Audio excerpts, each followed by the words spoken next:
Hey guys, welcome back to the shop.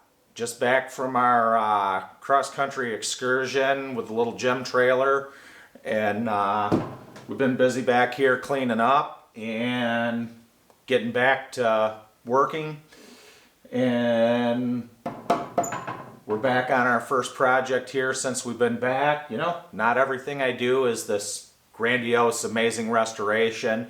I'm proud of the work I do, but you know, sometimes people just want me to fix something up for them.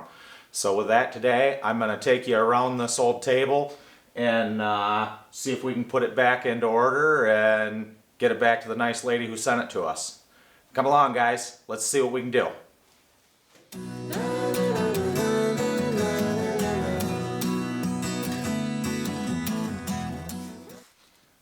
Okay, so this one is a pretty straightforward fix. Kind of taking me back to high school wood shop a little bit, but I love woodworking, so that's okay. This is probably a 1920s, 1930s kind of little drop leaf table, kitchen table. The lady that had this is in her 80s. She's had it a very long time. Comes from that generation where you don't throw things away, you fix it. So that's kind of what we're here to do. We got a pretty good warble in the leg there that's got to be addressed, and the top is cracked clean through. So let's see if we can put this guy back together and give it a new lease on life for many years to come.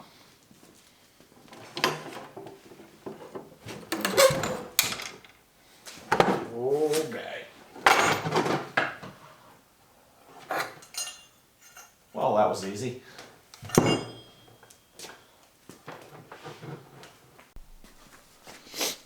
So the first thing we need to do is take our drop leaves off.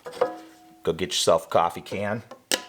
Fairly convinced that those are God's gift to mechanics and tinkerers everywhere as an empty Maxwell House can. Keep track of your screws so that you can save them for later.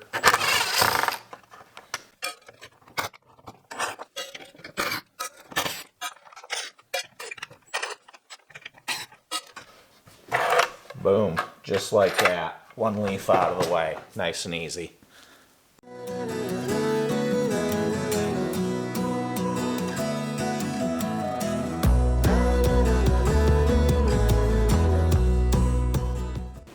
Next step here is going to be to remove our skirting.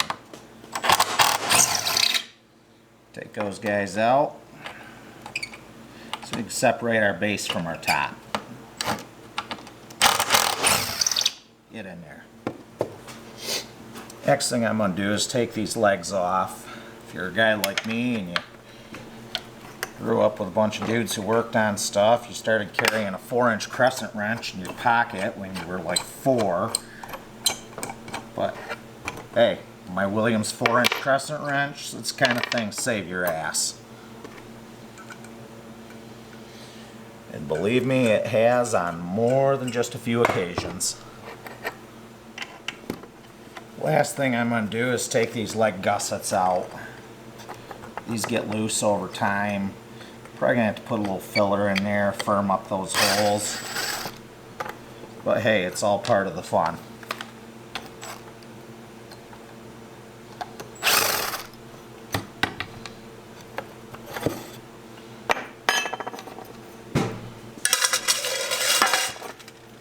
Don't forget to drop those guys in your coffee can.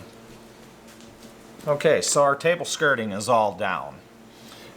Here's one of those fun tricks I'm going to show you. If you're ever worried about maybe mixing up your parts, and take you a pencil underneath the skirting here.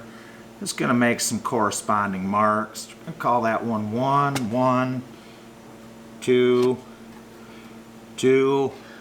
If you can play the number matching game, you can get the parts back where they go.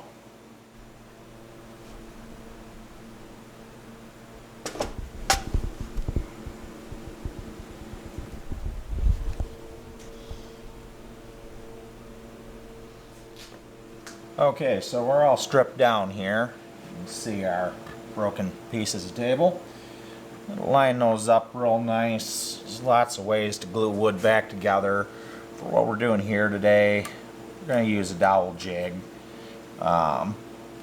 Just kind of place your dowels somewhat evenly around the table. That's going to help bring the pieces back together and also give the joint a little added rigidity.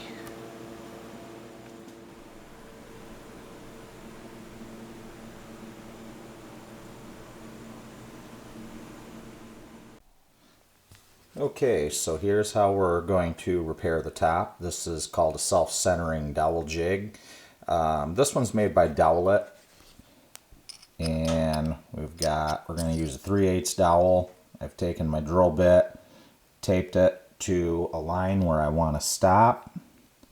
You can see that that goes just a little bit past the halfway point of our dowels. You kind of want to do that just so when you go to put it back together you don't end up with any seams, because that's pretty upsetting when you're doing a glue joint and you've got a mess on your hand that it doesn't go all the way back together. But with that, let's get after it. So the concept of a dowel jig is actually pretty simple. We had our pieces together, we made pencil lines so that we knew where the sides would meet. Put that guy on there, zoom in here, see if you can see it or not. You can see the line on the jig. You're going to match that up with your line on the wood. Tighten her down into place.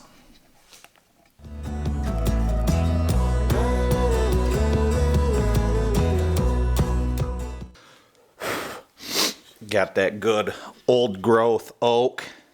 It's tough stuff. But as you can see, we've got a nice centered dowel hole there to join them back together.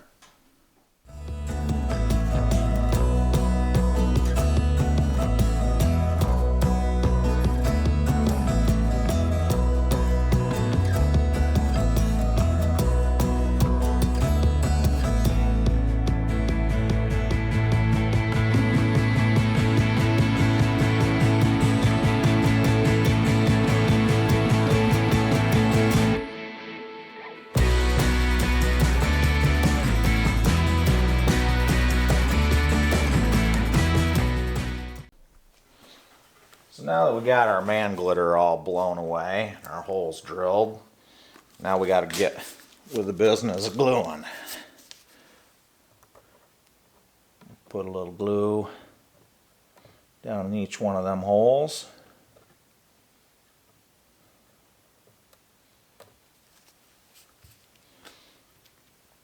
Gonna tap our dowels down in place.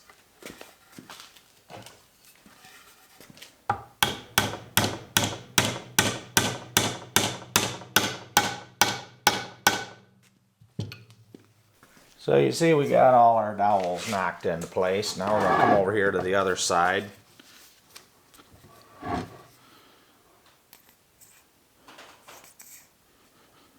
Put some glue down in them holes. We'll smooth that glue out a little bit.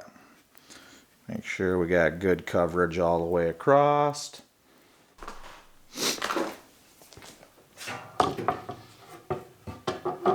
So, here's what we're going to do.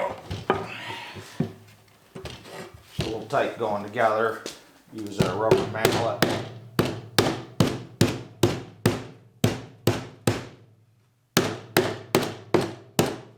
Start banging her together. So now that we got her pretty well banged together, a little tougher going together than I expected, but it's got a lot of dowels in it. Try to make sure that that strength is there, and we can actually start using our clamps to draw it in the rest of the way and get a nice tight fit.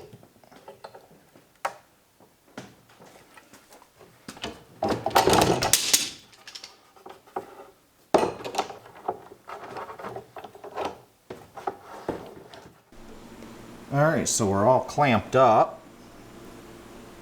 Got a nice tight clamp on that top. And while that's drying, I'm going to come over here to our skirts and do a little filling.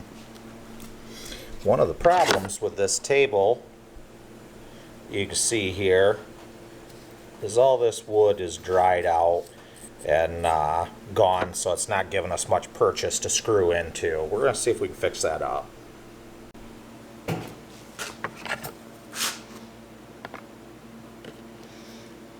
This is not a wood filler I've actually used before. My wife picked this up for me. It's actually more of akin to Bondo, which, believe it or not, is actually not a bad wood filler.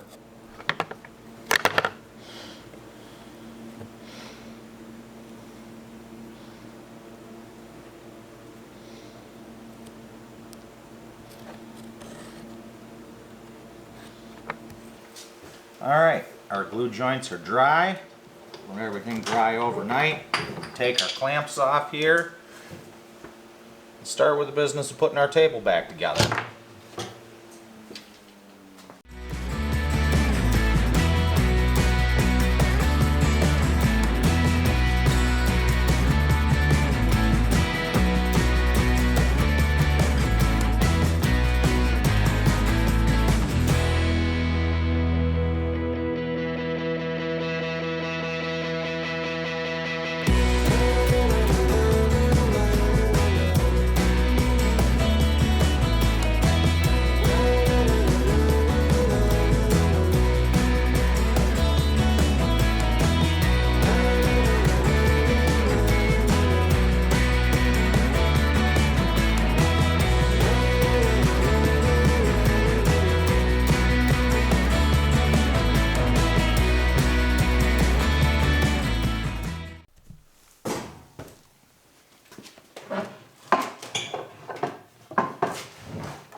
Alright, our customer repair job is nearly done.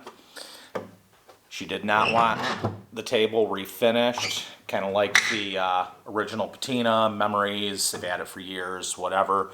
But that being said, because there was some warpature to this, it had been cracked for a very long time, it didn't close up perfectly tight, so we're going to try to fill this groove in the top, try to keep it from, catching crumbs and food and whatnot, and finish up this job and get it back to the customer.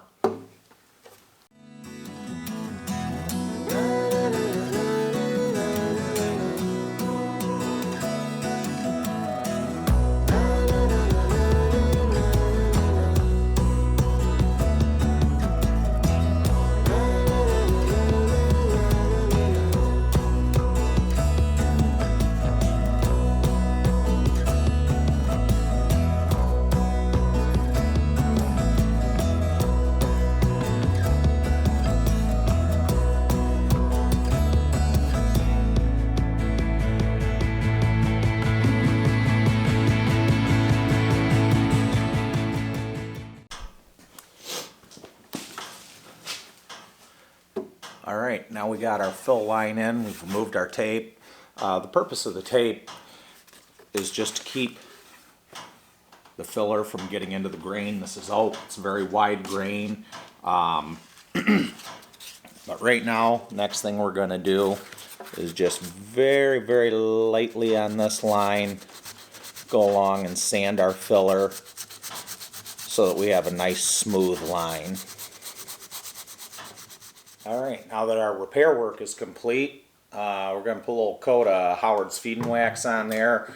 Try to give a little sheen back to it, a little protective coat. I like it, it cleans things up nice. So that's what we're going to do.